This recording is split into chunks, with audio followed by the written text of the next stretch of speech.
great pleasure to announce that this year's recipient of the Hall of Fame Award goes to the one and only cruising. Come on, give her another big round of applause. Please be upstanding, everybody.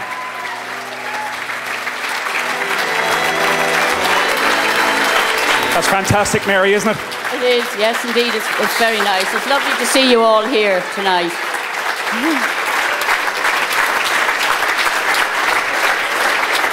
Mary, he seemed to be a nightmare to keep. I'd say you were forever shampooing him when you had him, had you? Not me. No, he was very proud of himself, actually. And I think it was a horse with a little bit extra. We have to find another one if we can. So thanks to Edward here, it all started off, really, because he was going to lose his manhood, wasn't he? He was very definitely going to lose his manhood, only for Edward.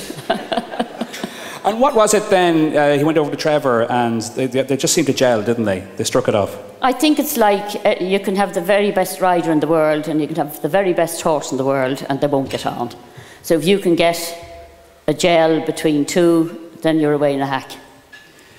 You always had him so well. Obviously, he was fresh, he was kept fresh, but he lasted a long time. And I heard even with a week to go, he was just in an amazing form. I read a piece by Siobhan English in the Independent, and you see the video clips there. He was just in fantastic form.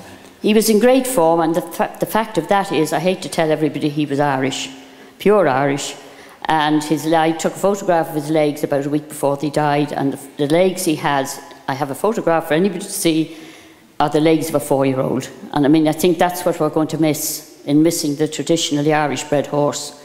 If we can keep that going somewhere along the way. The mares are still out there, so I hope we'll find something along the way to get them all going again, and get the Bertram Allens and all the other people, all the young people I see here tonight who are so good, that they will be able to have horses to ride that are pure Irish.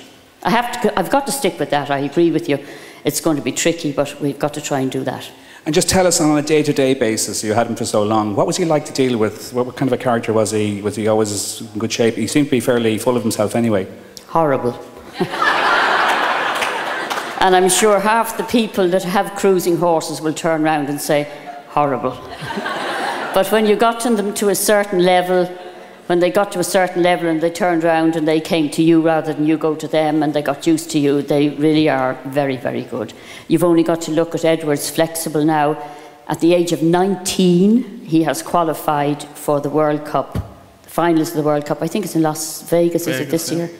And I mean, think of that, 19, and not only is he 19, but he has had the legs jumped off him, and he's still jumping. So when you think of that, we all like our foreign-bred horses. Well, maybe I don't, but you lot do. And when you think about it, there's an awful lot of them sort of are gone by the time they're 12 or 13. But if you can get, I know Purcell had a couple of really good Irish horses, and they jumped up until they were 20. So we have to try and do something to resurrect the whole thing again and try and get some more cruisings on the go. And finally, Mary, after all the years, what was your favourite memory of him? Funny enough, would you believe, which I'm told by somebody that I made a mistake, he actually didn't win the Guinness as a 5-year-old in Dublin. He won the Gascoigne. So it was sponsored by Gascoigne then, but to me it's still the Guinness, the 5-year-old in Dublin. I'm very old, and the 5-year-old in Dublin to me is still the Guinness. But that to me was amazing, because I'm looking at this horse going in here, and I'm not exaggerating when I say he didn't have more than about 8 shows jumped, and I thought, this man is just mad. This horse is going to come in, look at all the flowers, which he always did, I hate to tell you, look at all the flowers and leave. But he didn't, he jumped, and my God, did he jump. I remember Seamus Hughes coming up to me, Marion's father, and saying, where did you get that from? And the other one definitely was winning in Aachen. I mean, Aachen is the most brilliant show. I walked into Aachen that day, or no, maybe the first day, and I walked up and I said, how do horses jump these fences? These are just, my arms wouldn't stretch out the width of them, and I couldn't put my hand up to the top of them. And Colonel Campion was standing in the middle of a fence, and I heard, are you there, Mary?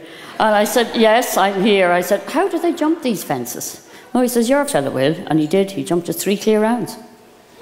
Well, we're so proud of him. He left such a legacy. Congratulations, Mary, and well deserved. Well done, Mary.